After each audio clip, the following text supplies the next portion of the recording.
I would now like to welcome Susan Burkhart. She is an attorney with Cranfield, Sumner, Hartskog, and she is going to be talking to us today about E&O, thinking defensively, protecting yourselves, and protecting your agency. Susan counsels and defends large and small insurers and agents in their most complex and sensitive insurance cases. Susan's decades of professional achievement are recognized in her attainment of the highest rating in the Martindale-Hubbell, the most prestigious peer review rating for attorneys. She has litigated over 100 declaratory judgment actions for insurers in her 29-year career, including coverage actions arising from class action lawsuits. Susan has been nominated and honored and recognized by her peers as one of America's best lawyers in the area of insurance coverage. She has been listed in the publication The Best Lawyers in America since 2007 and has been selected through balloting as one of North Carolina's super lawyers since 2009. Please help me welcome Susan Burkhart. Thank you.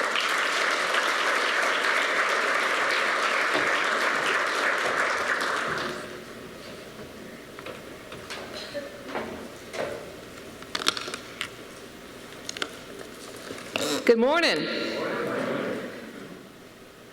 I'm very honored to be here, but truthfully, you really don't want to see me again. The reason I'm here today is to try to keep you away as far as possible from your attorneys. And so, without further ado, these are the issues that we're going to talk about today.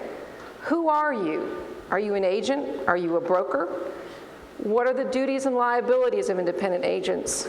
We're going to talk about claims against agents, risky business, and risk prevention.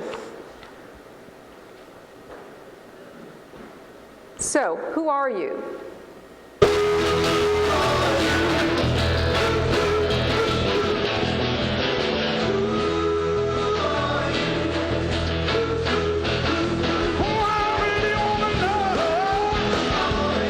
These guys look old or what? All right, so let's talk about the eternal question. Are you an agent or a broker or a producer in any given situation? You all think, well, I'm of course, I'm an agent. But by statute, your status really depends on what you're doing in any given transaction. Can we get any less light so that the screen's a little more readable, or is that as good as we can do? That's it. Anyway, I hope you can see it. The essence is that an agent solicits or procures insurance. So you're either trying to get a customer or you're trying to get insurance for the customer. Whereas a broker goes through an agent, and a producer can be an agent or a broker. Hopefully that helps a little bit. And why is it important to know what you're going to be deemed in any given situation? It's because by statute, in a transaction, if there's a dispute about coverage, an agent is going to be deemed as representing the insurer, and that's counterintuitive, whereas a broker is going to be deemed to be representing the insured. And the reason is that if there's a dispute, the way it works out is they want you to be representing the insurer so that you effectively are going to be able to reform a policy to reflect your customer's intent. So it's not always as plain as it seems that you are an agent in any given situation. You have to look at whether you are going to be procuring insurance or whether you're going through an agent, and if you're procuring insurance, you're an agent, but you're going to be deemed to be acting for the insurer in a given situation. So let's look at a hypothetical. I've had a situation where an agent retroactively endorsed a policy without getting the insured's approval. So you think, okay, so how does this all play out? Well, then there's a lawsuit. Is that endorsement effective? If you go back to that statute, in that situation, the agent was deemed to be representing the insurer and not the insured. So as far as the insured was concerned in that situation, the insured did not have the intent to reform the policy, and that Agents Act won't be binding on that insured. So that's a good situation that illustrates why these distinctions are important. So let's talk about your duties. Let's talk about your duties as an agent. First of all, let's contrast an independent adjuster. An independent adjuster under our law doesn't have any duty out there to claimants who might sue their insureds or the insured. That's a real nice perk for independent adjusters in this state, and that's recognized by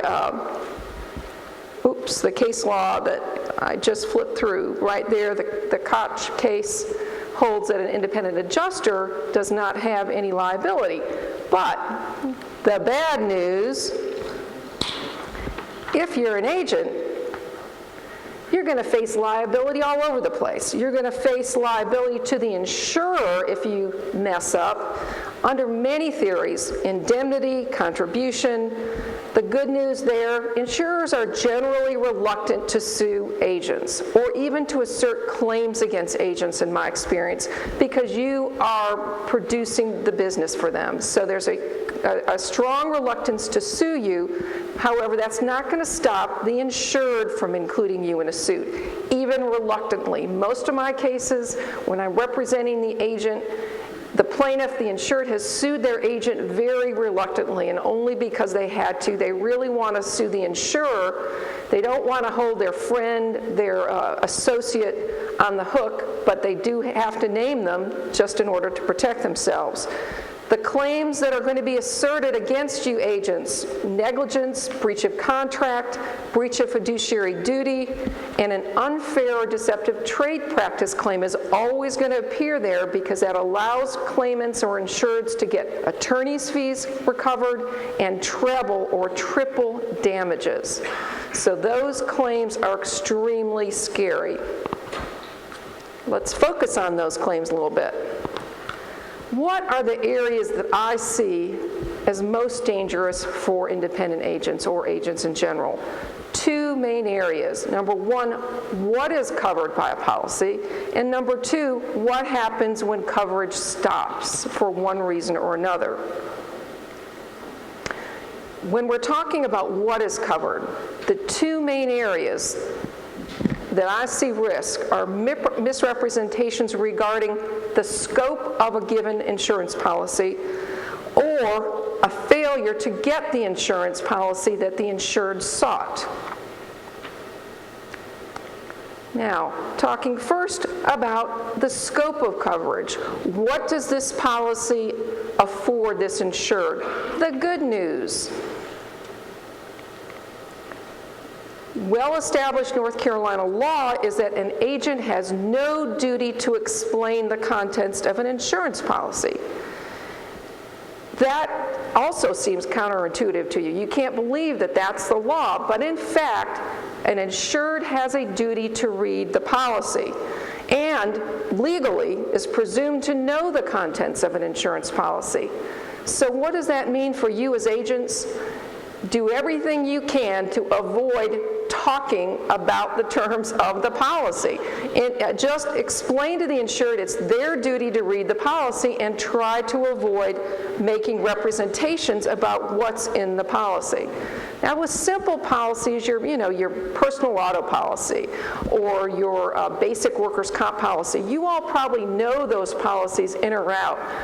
But when you're talking about unique policies that you've never dealt with before, the best advice is just to keep it mum and let the policy speak for itself. The bad news is, even if you don't have a duty to explain the policy, you're going to get sued anyway. If it all goes awry and they thought they were getting something that you didn't get them, you will be named. Then it's up to your attorney to convince a court to get you out of the lawsuit because you never had any duty to explain the policy in the first place. So here's an example of what happens when a potential insured comes to your office. Oops.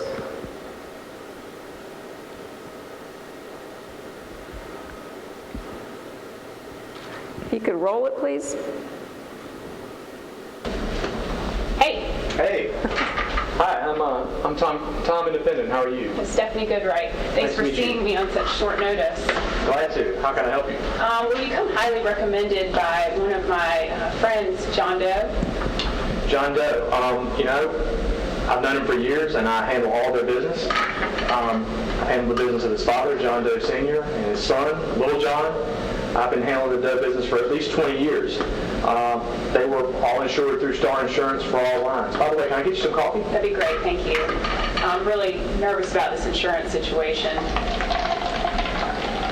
Well, that's why I'm here. Make sure you're not nervous. Thanks.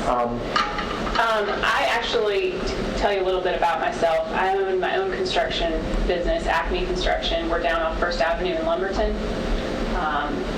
And Excellent. I'd like you to get all the coverage that I need for my business if possible. I promise you, as an independent agent, I can provide all the coverage you need. Great.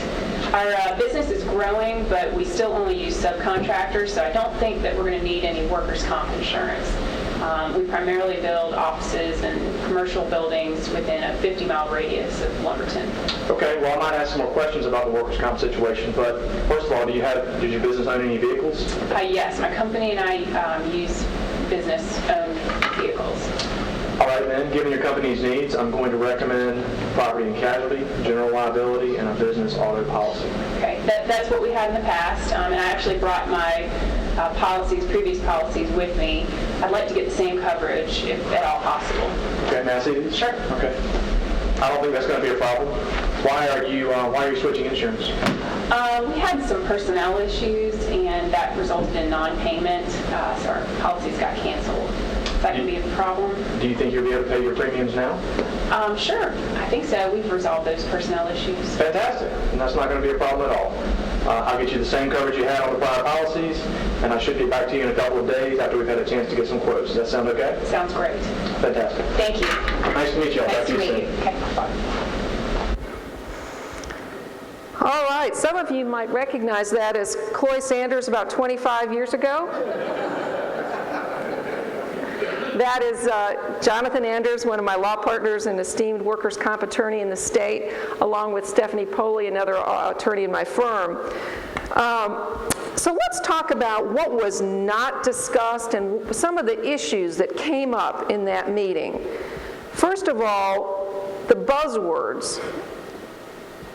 Ms. Poley said, or Stephanie Goodright, I guess she is in the video, she said, I do workers' comp in a 50-mile radius, and I'm in Lumberton. Now, that should be a buzzword. Out of state. If you are in a border city, Charlotte, Lumberton, anywhere close to the border, somebody comes to your office for insurance, you need to think about border insurance. They could be doing work in another state. If you're in the northern border, Virginia should come to mind. That always should be talked about and addressed because it's going to affect the workers' comp issues considerably. I'll get to that in a minute. Now, you heard her say, well, I don't need workers' comp insurance because I don't have enough employees. Well, you need to delve. How many employees do you have? You need to know that, and you need to make a note of it. You need to talk about the fact that even if they use subcontractors, they're still going to have to consider the fact that they might want to get insurance despite that fact. Another issue that was raised, she said she had corporate vehicles. When you hear the word corporate vehicle, you need to specifically focus on ownership of that corporate vehicle. Who has the title to the vehicle? Do not assume that the corporation owns that vehicle. We'll get to that in a minute, and I'll give you examples of how I've seen that play out very negatively. But the most important problem with this little vignette is that Jonathan, independent, made the statement, I can take care of all of your insurance coverage. Never, ever say that. And the reason is, under North Carolina law, the good news is, you as an independent agent have no duty to recommend insurance. You don't have to say, oh, oh, well, you're a business, you should get workers' comp. You're a business, you should get inland marine. You don't have a duty to say that. And if you don't ever get into the habit of saying that, you're going to be better off, because under our law, you are not responsible legally for the failure to procure insurance. Whereas if you make the blanket statement, I will get you everything you need, then that is going to come back to haunt you, because then you will be sued and you're going to be asked about making the comment, didn't you say you would get all the coverage that this person needed? The better practice is to say, what do you need? Let me see your previous policies and I'll get you what you had in the past. That narrows the scope of your commitment to this particular insured. If you make it your practice to always refrain from saying, I will get you all the coverage you need, then if you're ever deposed in the future, you can say, I learned through risk management practices never to make a blanket statement like that, but rather to respond to the request for insurance from my customer. And you can definitively deny that you ever made that statement, because every insured out there is going to claim you made that statement. But if you can say, no, I've learned not to make that statement, it is not my customer practice, you will be better off at the end of the day. This is another case that stands for the principle that you have no duty to recommend insurance. The previous case held that there was no duty to recommend that there be a vacancy endorsement to a policy, even though the agent knew that there was a vacancy issue in this particular building. Because it was in the policy that there was a vacancy exclusion, that insured was deemed to have read and understood the policy, so the agent was not liable for not recommending an endorsement to that policy. Likewise, in the Baggett case, even though the agent knew that the property in question was in a flood zone, the court held that the agent had no duty to recommend flood insurance. So that's really excellent law for agents in this state, somewhat unique, and like I said, just try to take advantage of that law by failing to make blanket statements. Now, the bad news is that there will be a duty to recommend insurance if you have a continued course of conduct in which you recommend insurance to your client. But it must be a well-established course of conduct.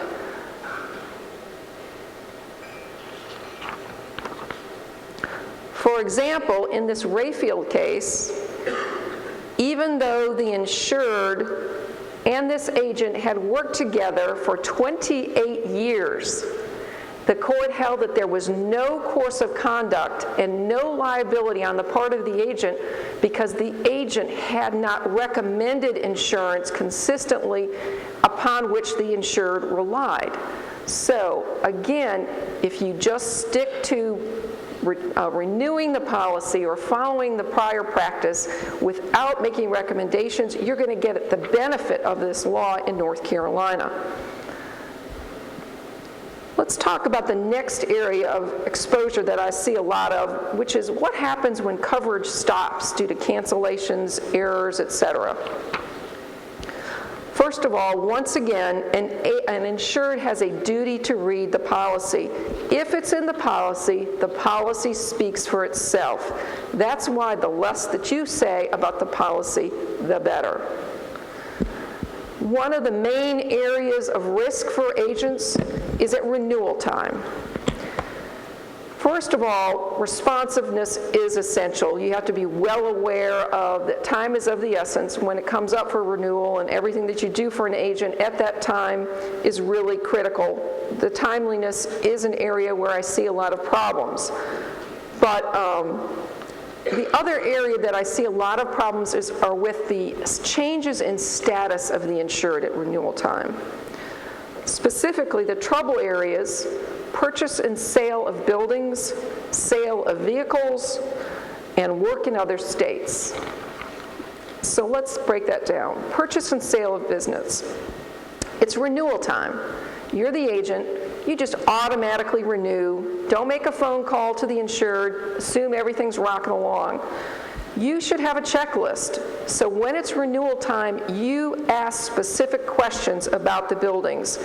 Because if a building has sold, then it's no longer insurable. And you should take that building off the policy or it's just going to cause problems. Conversely, if your insured has added buildings, they're not going to have coverage, and that's going to be a problem. Likewise, if the value of those buildings has increased dramatically, you are going to have potentially your insured subject to a co-insurance penalty. And I've got several active cases right now where that is a huge issue. The agent just kept renewing, failed to take into account that those buildings had increased radically in value. Hence, there was an underinsurance situation and a co-insurance penalty clause applied. So at renewal, have a checklist and be sure to ask that question about the value of the buildings and go over it with your insured. If your insured specifically says no change in value that I know of, and you've offered to increase the limits, document, and then you'll be fine if it all goes south at the end of the day. You do not want to end up like Jonathan Independent here. Roll it.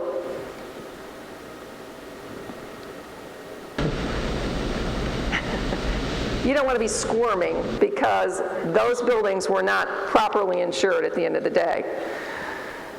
Another area where I see a lot of problems with auto sales. Remember, in North Carolina, title determines ownership. So if a buyer paid for the car in cash or whatever, but the title has not yet transferred, that insured still owns the car and it must still be on the policy. In this state, and the owner is liable as an owner as long as the title remains in the owner's name, despite the payment of money and despite the transfer of possession of the car. So just keep in mind that this is a title state, and remember that in dealing with your insureds, and you'll be fine. Another big area of problems for insurer agents is with workers' compensation policies and other states' coverage. Now, I'm assuming most of you write workers' comp, and this isn't going to go all over your head. But a common scenario is you've got a big corporate insured who does work in several states. You assume, well, they've got other states' coverage, and I don't need to think about it any further. This is not a correct assumption.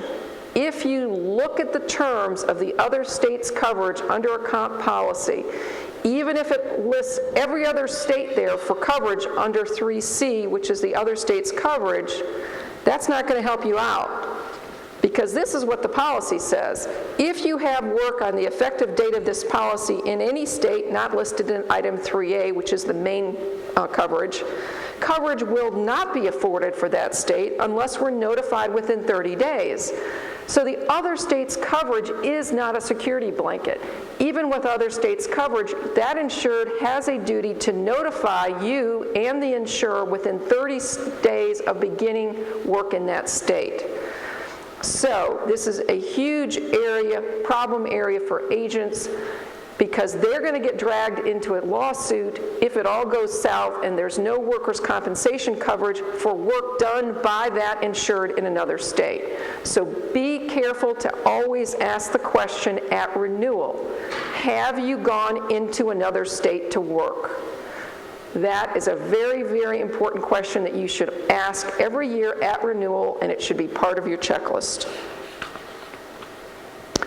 Let's now talk about another trouble area, reinstatements. I know you all love it when your insured comes into the office and sheepishly admits that they failed to pay the premium. Now the policy's been canceled and they want to reinstate it. They come to you with a hat in the hand. Now, some insurers require, at that point, and I mean require, a no-loss statement. And that's what your typical no-loss statement will say. I certify that there have been no losses in this interim.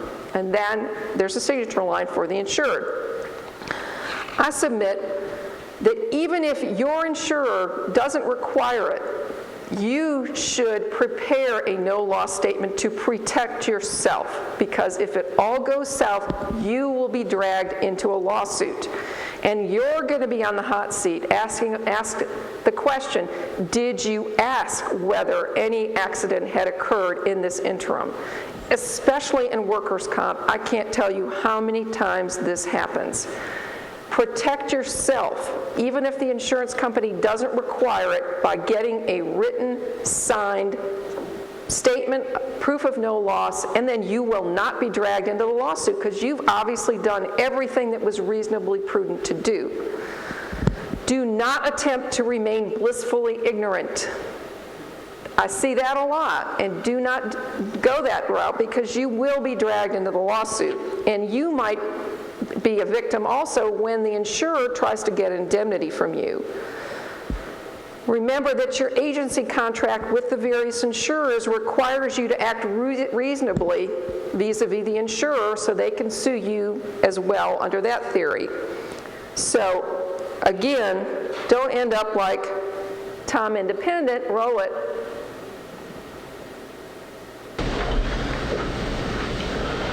Very uncomfortable for not having asked about the accidents and getting a written statement of no loss, even if it's not required. Now let's talk about risky business. Roll it.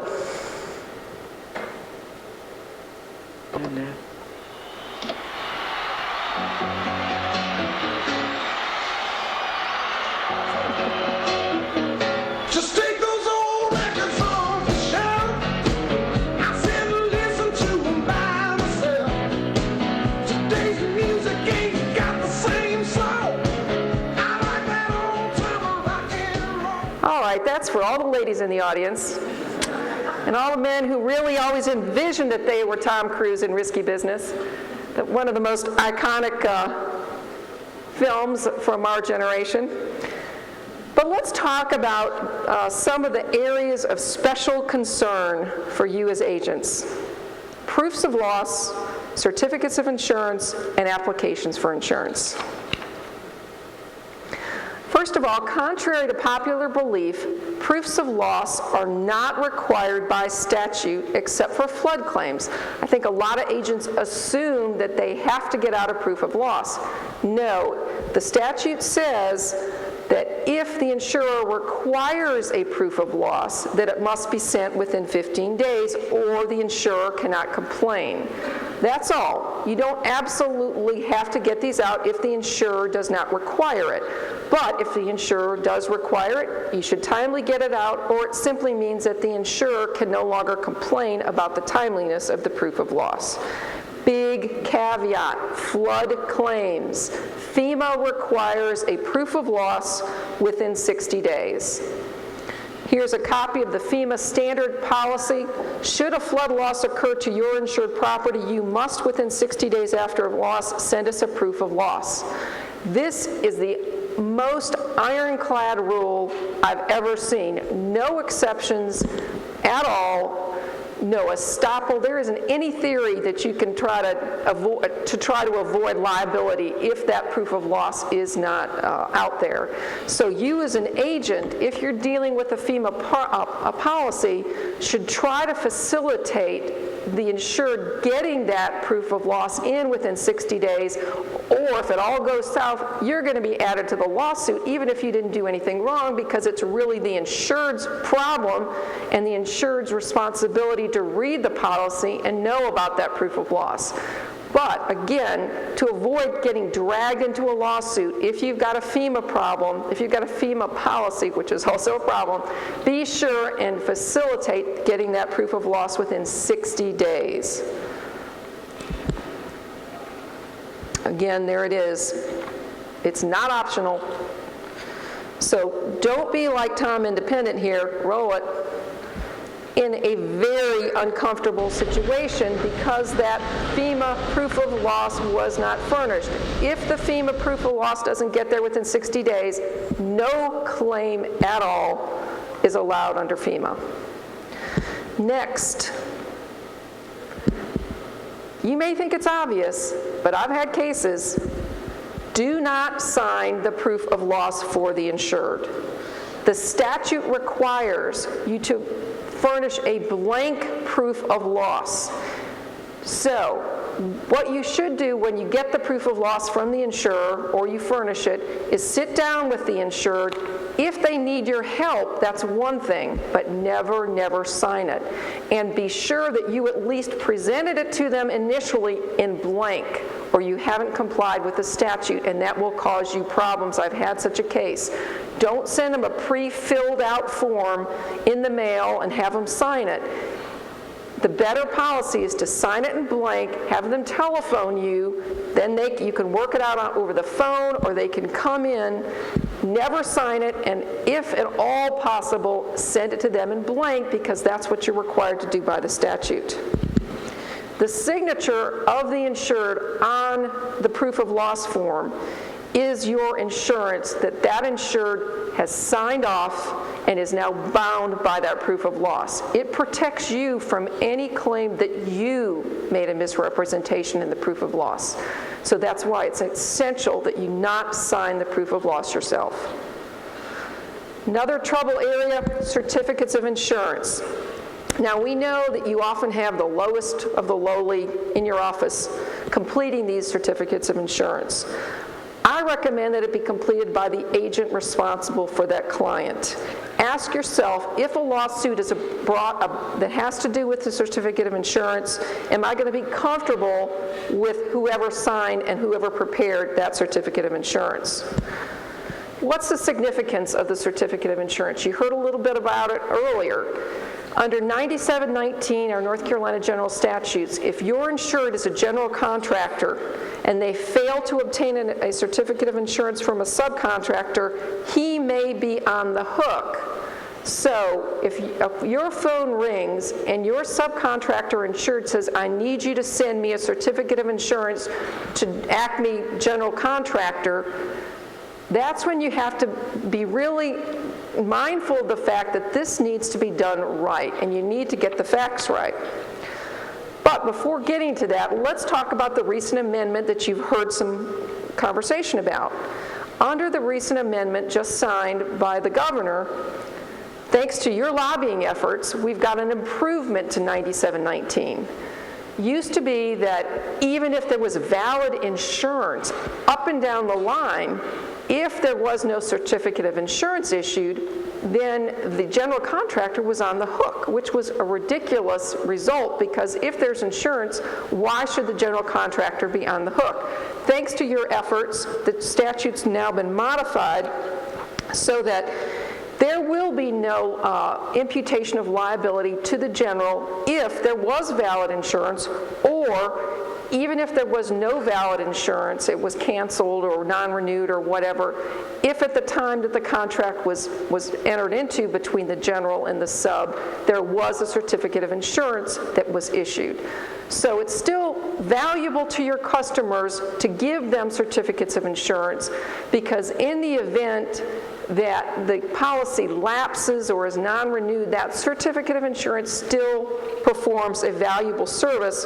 But if there is insurance up and down the line and everybody's good, then there really is no need for a certificate of insurance anymore, thankfully. Now remember that the certificate of insurance is not insurance. It is not the policy, and it's not going to give anybody broader coverage than they're entitled to under the terms of the policy.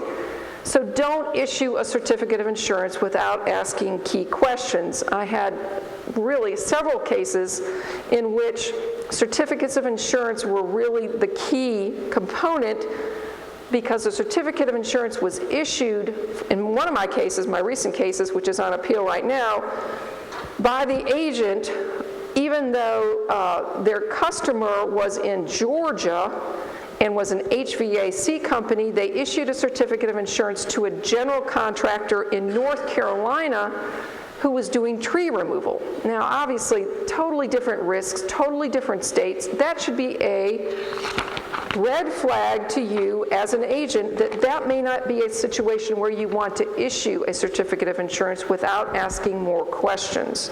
So anything that is out of the ordinary, if the type of work doesn't jive with what your customer does, or if it's in another state, you need to ask more questions because it's going to raise a red flag. And you'll have, at the end of the day, very thorny coverage questions if the scope of work changes and if there's potential fraud or misrepresentations. So if you ask the questions early on, you might be able to nip it in the bud with your customer by saying, you know, if you've changed the scope of work like that or you're going out of state, I probably shouldn't just issue you the certificate of insurance. We need to talk about whether this is really a valid certificate of insurance and whether what you're trying to do, the insurer is actually going to adhere to and acknowledge is in fact a valid scope under the policy. So for risky biz continued, let's talk about applications for insurance that you might be entering into on behalf of your customers. The good news is that if you prepare the application for your client, any misrepresentation in that application will not be imputed to you. You won't be on the hook for that misrepresentation unless you signed it. So what does that tell you? Once again, do not sign any application if you can avoid it. Do not sign it. Always, always try to get the signature of the client, because then that client is going to be bound by the contents in that application. Many applications are not signed at all these days, and I understand that, and maybe it's all done electronically, but if you can get some sort of acknowledgement from the insured, an X, anything at all, initials, anything that you can get to protect yourself is recommended. Now the bad news, and I'm not responsible for this slide, which, anyway. The bad news is you will be sued if you help to complete the application and there's some sort of misrepresentation in there. Unfortunately, you'll be dragged into a lawsuit if you had any role in connection with that application. But again, if the insured actually signed that application, the insured will be bound by the contents. So the bottom line is you, as the agent, never sign for the insured. Obtain some sort of acknowledgement from your customer about the contents of that application, if at all possible, because that is your protection. It doesn't necessarily change anything vis-a-vis the insurer, but it could save you from facing a lawsuit down the road. So risky business continued. Some other common mistakes that I see: ownership issues. Who actually owns the insured property? Don't assume anything. Corporate vehicles are the worst. I've seen so many cases where the agent assumes that a vehicle, because it's used by the business, is titled to the corporation rather than the individual. I had one example. A small business, father drove the company vehicle, but the company vehicle was in the father's own name. Father was sued, and he was not an additional insured under the business auto policy because it was his own. He owned the vehicle, not the corporation. The policy was issued in the name of the corporation. So always ask who owns the vehicle if you're going to write that kind of coverage. Another source of problem area, additional insureds. Very hot topic right now. Very big source of trouble for agents like you. Under the current ISO policy, which has evolved over the years, additional insured status will exist if there is a written contract requiring additional insured status. So virtually every big construction project these days, the general is going to require in a written contract that every sub name that general as an additional insured under the sub's policy. It's even coming to the point where small construction companies are subject to these sorts of requirements. So under the new ISO form, if such a written contract exists, that general gets automatic additional insured status under the subs policy. Well, that's all real good, except that some carriers will issue an additional insured endorsement that sort of meets the contract requirement, except it really says, but we only have you as an additional insured. You only get the coverage to the extent that our named insured was negligent, so that there's a gap in coverage there. And then you've got a lawsuit because the additional insured claims that your insured subcontractor didn't give them unqualified additional insured status. So you as an agent should be looking at those endorsements as closely as you possibly can to make sure that if your client was required to get additional insured status for somebody up the chain, that that endorsement is an unlimited endorsement or the best that you can possibly get on the market. It's a huge area of litigation right now. All right, more risky business having to do with inspections when you're issuing property policies. Inspect the property for multiple buildings and describe each building as the insurer requires. Some insurers actually require the building to be designated by address, and any other general description should work. So you need to know when you're going on inspection and there are multiple buildings on a property, how does that insurer want the property described, because it can make a big difference. Verify the ownership of each additional building on the property. I've got a case right now where a church had a second building on the property, didn't actually own the second building on the property, but nevertheless included it in the insurance, and it's a huge mess, and it's a big lawsuit now because the insurer claims no insurable interest in that second building because the insured didn't own that building. So try to at least ask the client, do you own this additional building? You don't have to go and search the records, but if you ask the question, document it in your file, and that should be huge protection for you that you ask the critical question about ownership when that came up. At renewal, check again on your checklist, make sure any buildings on the property, any additional properties, are they still owned by you and has the value changed?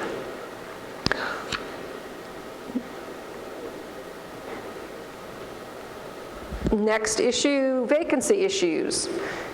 Again, if you know that there is a vacancy issue on a property that one of your customers insures, ask about it at renewal and try to get an endorsement that will cover any vacant properties or get a different policy. Again, the good news is that the insured is presumed to have read the policy and understood that a vacancy provision's in there, so they won't get coverage for vacant buildings. But you as an agent, if you just ask that at renewal, that could go a long way to preventing a future lawsuit. Risk prevention. Here are a couple of short summaries. Right is right, knowledge is power, my lips are sealed, and timing is everything. Right is right. Now that little scribble on the right, you can't really tell what it is. It's stacks of paper with sticky notes. Document, document, document. Of course, you know that and you hear that, but you don't appreciate what a difference it's going to make if you're ever sued. If you've got a note, if you've got a writing in your policy file, it will make all the difference. It could even make a difference in you even being named as a defendant down the road. Every fax, every email, you should be able to maintain it for the 3 years, or whatever your document retention policy is. Make sure it's accessible. If you can log your telephone conversations, that's better. I realize some of you are very small and you don't have the manpower and you don't have the ability to take copious notes, but the more you can do, the better off you're going to be. Knowledge is power. Know the policy you are selling. If you're selling a new product, do not rely on the brochure from the insurer to get it right. I've got a huge case involving an obscure international medical policy, and arguably You know, there is an argument that the insurance brochure did not match what the product that was being sold. So if you're selling something that you're not familiar with, get to know it if you can, so that you can try to be ensured that you are selling the right product to the right customer. And that is a difficult job, I know, because these policies are going to be long and they're going to be complicated. But you have a huge resource, and that is a telephone call to the insurer who writes this policy. These days, most of the big insurers are recording. They are recording with these WAV files. So if you as an agent call X insurance company and say, I've got a customer here, he needs this kind of insurance, what can you tell me about this product? You'll probably be put through the marketing department. All of that is going to be recorded. And so it's going to be a huge asset to you down the road, because you're going to show you had the wherewithal to pick up the phone and call. Number two, what information you got from that insurance company. And number three, it's going to just show that you did the right thing, and it's your own documentation to support what you did. So don't hesitate to pick up the phone and call that insurer, particularly because it's going to be recorded these days, and that will be valuable evidence if it ever goes south and a lawsuit ensues. Roll it.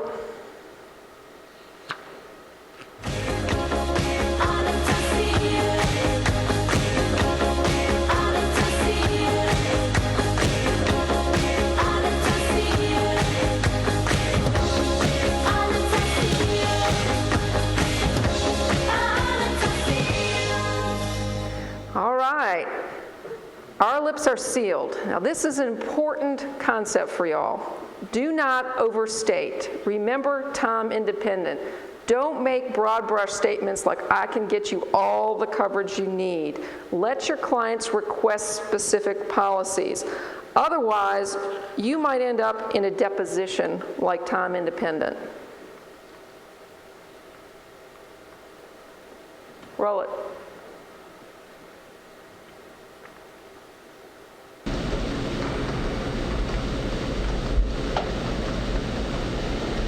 Mr. Independent, would you please raise your right hand? Do you promise to tell the truth, the whole truth, and nothing but the truth? The whole truth. I do.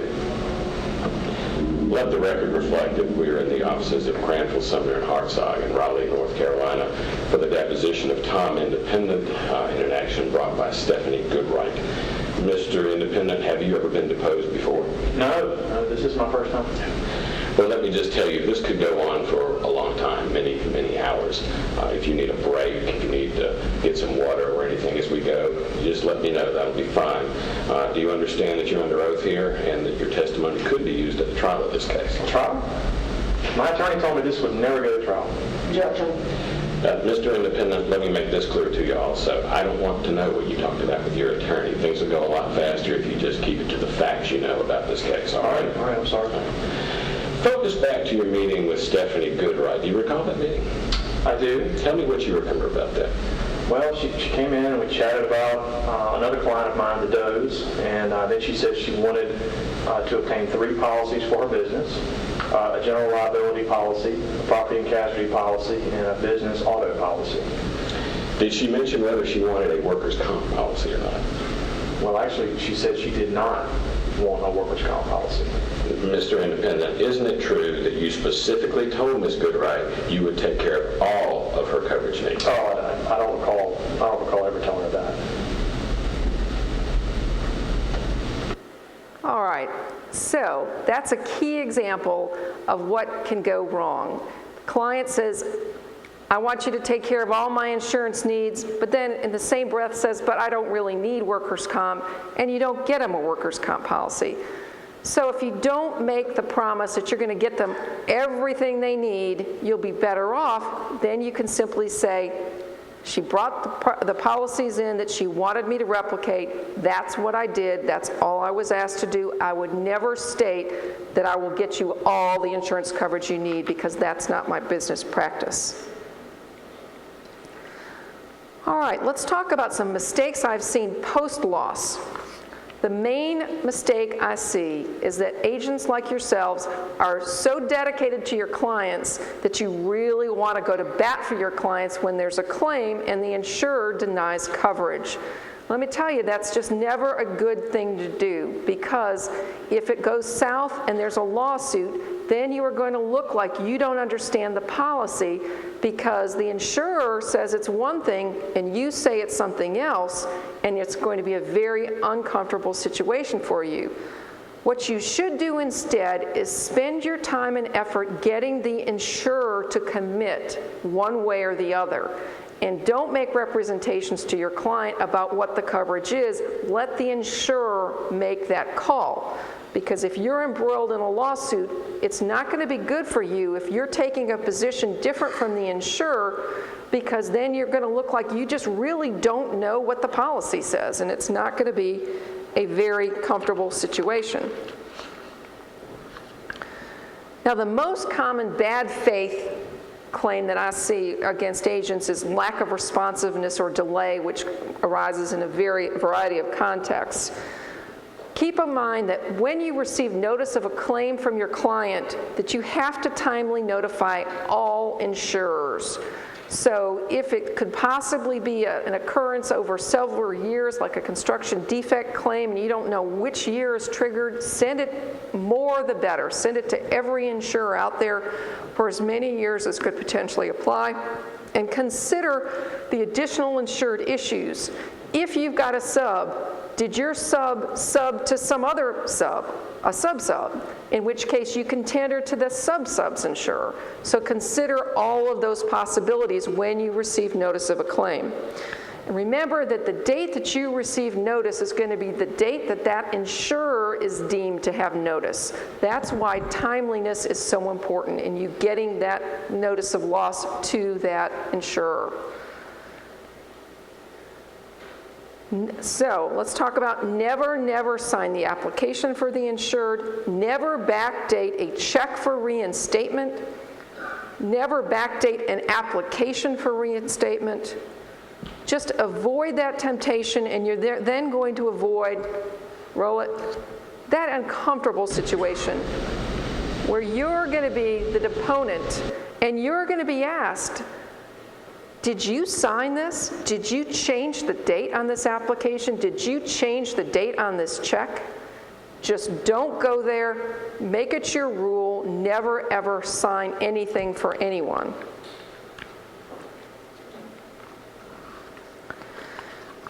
I recently was in a deposition where an agent, who was not my agent, I had a different agent, an agent actually said that he would do anything for his customer that was not illegal, and that's one of the reasons why he backdated a check, so that it had actually been sent in before it was canceled, or he attempted to backdate it to a point before it was canceled.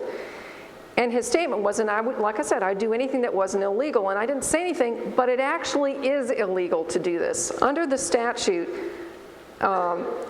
if a person who with the intent to defraud or deceive an insurer signs something knowing that the statement contains false or misleading information, or assists in anyone else in doing that, they are guilty of a Class H felony.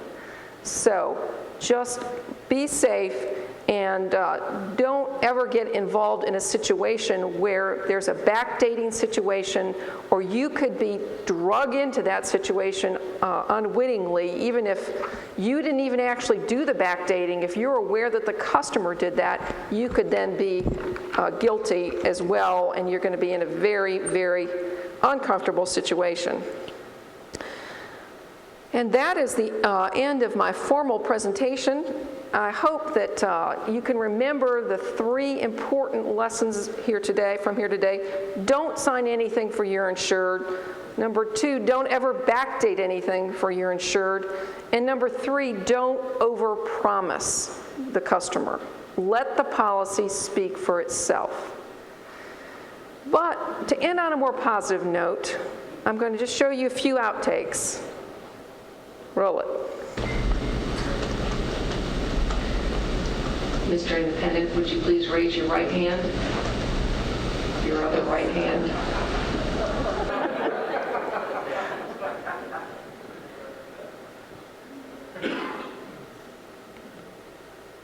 Oops, sorry. There you go, roll it.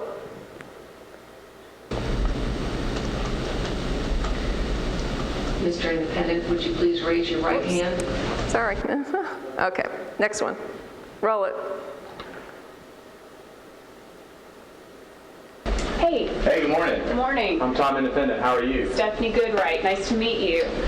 Thanks for seeing me on such short notice. Oh, I'm happy to help. This is so cool. Yeah, that was a gift, and I've decided to keep it on my desk for years because it reminds me every time I look at it of how badly I beat my father on the golf course. Just like that, I make all the putts on it. It's great. Yeah, that was amazing, a hole-in-one. You have to borrow that. You can borrow that if you need to. Oh, great, thank you. Yeah. Can I get you some coffee? Sure, that'd be great. Well, I'm glad. Whoa! Paper towels?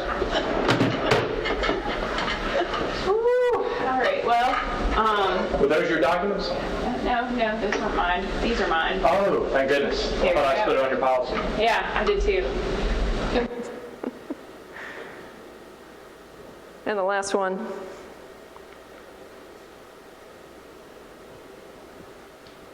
Roll it. Mr. Independent, have you ever been deposed before? Many times. I got to ask you this. During any of those prior depositions, has anybody ever pointed out that your eyes are two different colors? Oh, yes. Would you like That to was put some- ad-libbed. Wow. Pretty amazing, huh? It is. It is. I've got chills up and down my leg. All right. Let's focus back on your meeting with Stephanie Goodright. Can you tell me what you remember about that meeting? Well, first of all, I remember spilling coffee on her policies. And second of all, she was smoking. Did you tell her that? Later. You were just being coy. After the meeting. Yeah. Yeah. That's a way to lead her on. That's good. That's good. Don't try that while you're being deposed. That's how I roll. Okay, well, yeah. There's a consequence for everything, Mr. Independent. Not for me. Is your real name, first name, Hell? It's in the script. It says, Hell, I'm talking good night. Supposed to say hello, and it, for some reason, said hell when he was reading it. All right, well, that's all I have for you today. It was my pleasure. I hope you never see me again, but I think Jonathan Anders would be amenable to autographs at any time. Thanks.